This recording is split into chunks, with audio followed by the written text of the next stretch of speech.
Today was our first day in full pads, so it was really the first go at it versus the defense, and it was a good go between Deshaun, Easton, and Tyler Moore, Steve-O, Russ.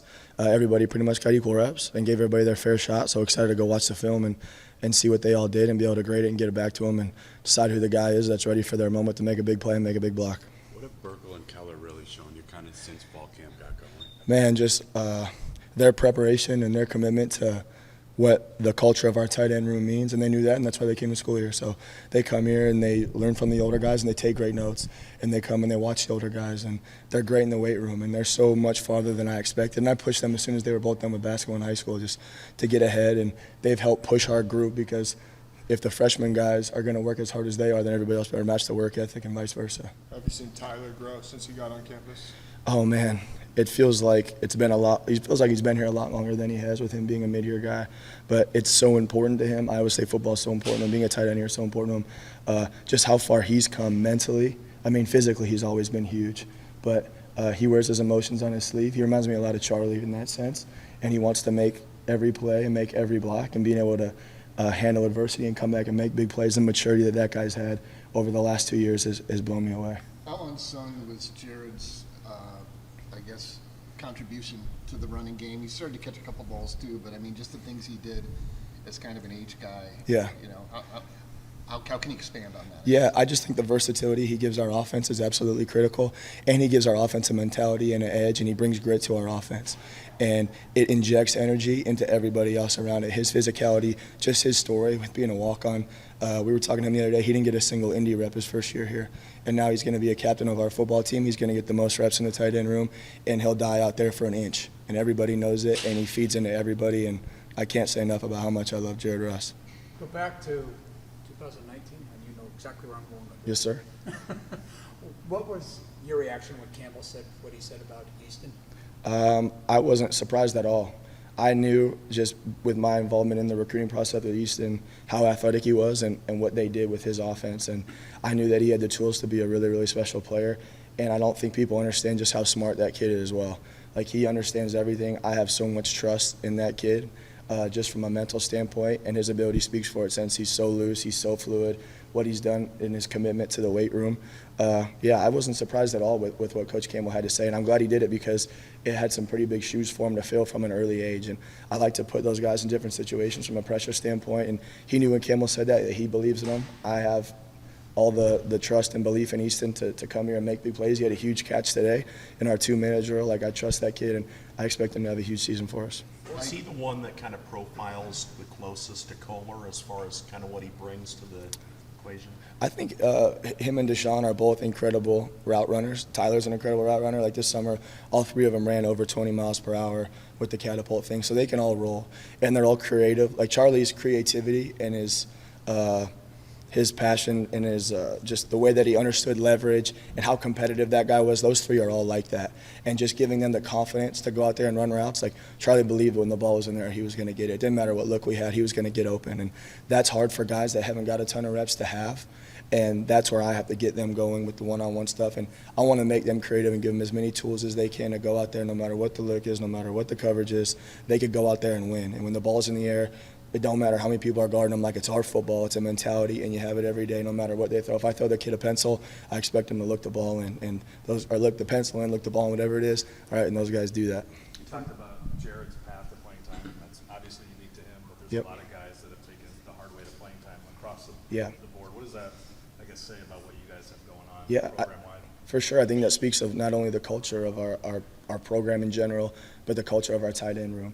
And we're each other's biggest fans. Doesn't matter what walk-on makes a big catch. If the tight ends aren't losing their mind celebrating for that guy, then I'm going to get in their butts about it because everybody rides in our room. And we're each other's biggest fans. There's no ego. I've never had a guy come up to me and ask if they could get more playing time. And those guys saw Chase Allen and what he did and the commitment that he had to do whatever he could for our football team. And our guys have been in that room, all right, and they didn't hit the transfer portal for the last 2 years. Like, they've sat here, they've waited their turn, they took good notes. They learned from two great tight ends with Charlie and Chase.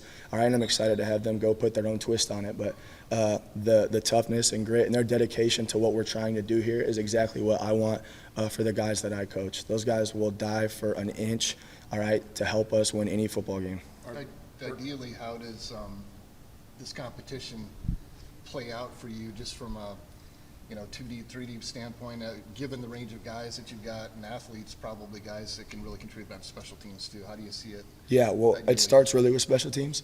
If you're not going to play on special teams, then you can't play tight end for us here. And that's how it started with Jared Russ. And Steve O'Klotz will be the next guy that you guys notice out there. He's had a great camp. He's a walk-on. He was a linebacker that transferred over, and he's done a great job, and he's going to play this year. So I just think with where we're at and the competition that we have, they're all going to play. And the biggest thing I'm emphasizing right there is just be ready for your moment. And whenever that ball comes to you, or you have to cut off a defensive end, all right, on short yardage, like, you got to be ready. And it starts mentally. And those guys have all seen it happen to Chase and Charlie and Hakeem and Allen and Trevor Ryan and Marchie Murdoch and Maddie and all these people. So just being ready to put yourself there mentally and understand how to bounce back when it doesn't go our way, which those guys can do. So I don't think it as much of a competition of a starter, because second string, they're all going to play. Who plays most, and for me, like, finding out what they're good at and where I can plug and play them and see where they're best at. The last several years, the idea of true freshmen playing at tight end would have been pretty outside Yep. of the realm of possibility, but do you think Burkle and Keller are guys that could get on the field as true freshmen? No, I do, and just getting the game to slow down for those guys, and especially with our defense and what Coach Haycock and our defensive staff, the challenges that they bring, it's really tough for any, not only freshman offensive player in general, but tight end, because the structure of the defense is so different. And we ask our tight ends in our offense to do a lot. Like, I call those guys like the janitors of the offense, because they have to clean up a lot of problems and mistakes that come up. So they have to figure out and be savvy and be able to make the plays right, and whether that's on the front side of our outside zone or the back side of our inside and mid-zone stuff. And I think those guys are a lot farther along than I expected, and I trust Gabe, I trust Andrew, I trust Jack Bjorn, our walk-on guy. Like, if I needed them to go in there and make a big block, or at least do the right thing, like, they could go in there and do that, and we'll see what happens with them. What do you need to see between now and the next 3 weeks, 2 weeks, whatever it is, to give you the confidence to play pretty tight? I want to see how they react when stuff gets really hard. Today was probably the first day of camp where we really, really had a good go at it, and Coach Campbell kept it rolling, and I want to see who can go just a little bit longer and who could go just a little bit harder and who could be just a little bit more gritty than everyone else out there. When you watch Iowa State football, the effort jumps off the tape at you, and at least for the tight ends that I coach, that's going to be the first thing, all right, that stands out to everybody. We'll play harder than everybody else on the field, all right, and whoever that is in our room is going to be the one that plays, and whoever we trust the most is going to be the ones that play. So whoever plays the hardest and I trust the most is going to be the one that plays the most. I think it would be obvious for people to expect a drop-off in production from that position. Do you feel like your guys take that as a challenge to follow what those last guys were able to do? Absolutely, and those guys know that, and I challenged them in January when we got into our first team meeting. Like, we lost Charlie and Chase, but the expectation and the standard doesn't change. Like, I don't give those guys more wiggle room because they haven't played as much snaps. Like, the standard is the standard, and it takes what it takes. And I expect those guys to prepare better than Charlie and Chase did, all right, because they didn't have the experience that they had. And it's hard to do. It's hard to top those guys.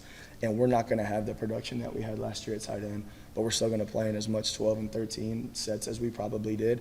And whatever our task is, like, no job is bigger than us. Like, it doesn't matter what it is, all right, whatever it might be. Jalen Knoll and Xavier Hutchinson are two of the best receivers that I've ever seen. And we'll do whatever we can to help us win football games, and they know that. And like I said, like, we'll do whatever it takes. Whatever Coach Campbell asks us to do, we'll do it, and no questions asked. Take one more if anyone has one. What are the obstacles, I guess, right now, maybe to those true freshmen getting some time? I mean, what are you kind of pushing them on? Yeah. Because they both came in the summer, so Yeah. they're really kind of catching up. I think just getting them to play confident is really hard right now. And that's not because of their ability. It's because we're installing new stuff, and it's really learning a new language.